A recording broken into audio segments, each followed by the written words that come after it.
शिव महापुराण में भगीरथ का तपश्चर्या काफी महत्वपूर्ण घटना है। भगीरथ एक प्राचीन राजा थे जो अपने पूर्वजों के आत्मा को मोक्ष प्राप्त करने के लिए भगवान शिव की अनुमति से भूमि पर मां गंगा नदी को लाने का प्रयास करते हैं। यह कहानी उनके परिश्रम, संघर्ष और निरंतरता का प्रतीक है। भगीरथ का जन्म एक प्रमुख राजवंश में हुआ था। उनके पूर्वजों के श्राप के कारण अपने आत्मा का शुद्धिकरण करने के लिए मां गंगा के जल की आवश्यकता पाई। राजा भगीरथ ने अपने पूर्वजों के उद्देश्य को पूरा करने का निश्चय किया और उन्होंने तपस्या में ध्यान लगाने का निर्णय किया। राजा भगीरथ ने अनेक वर्षों तक तपस्या में व्यतीत की। राजा भगीरथ हिमालय के शिखरों पर बारिश में भी ध्यान लगाते रहे। राजा भगीरथ की साधना और त्याग ने भगवान शिव की प्रसन्नता को प्राप्त किया। भगवान शिव ने राजा भगीरथ की तपस्या को देखकर उनके समक्ष प्रकट हुए और उनसे उनकी इच्छा पूछी। राजा भगीरथ ने मां गंगा को पृथ्वी पर लाने की इच्छा जताई।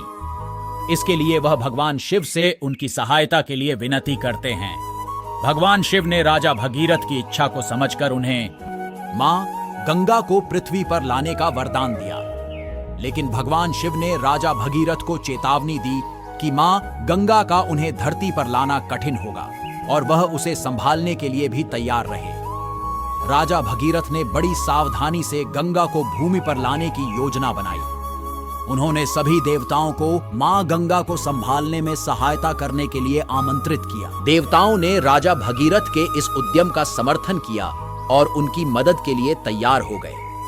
राजा भगीरथ की योजना के अनुसार मां गंगा नदी को उसे अपने पांवों पर धरती पर लाने के लिए भगवान शिव ने उसे अपने जटाओं में बांधा था। मां गंगा ने अपने बहुतायती जल को भूमि पर छोड़ दिया और उसे मोक्ष प्राप्त करने का उद्देश्य पूरा हो गया। इस प्रकार राजा भगीरथ की तपस्या, संघर्ष और निरंतर प्रयास ने उन्हें उनके उद्देश्य में सफलता प्राप्त करने में सफलता दिलाई। मां गंगा नदी के आगमन के माध्यम से उनके पूर्वजों की आत्मा को मोक्ष मिला और उन्होंने अपने परिवार का अपमान मिटाया।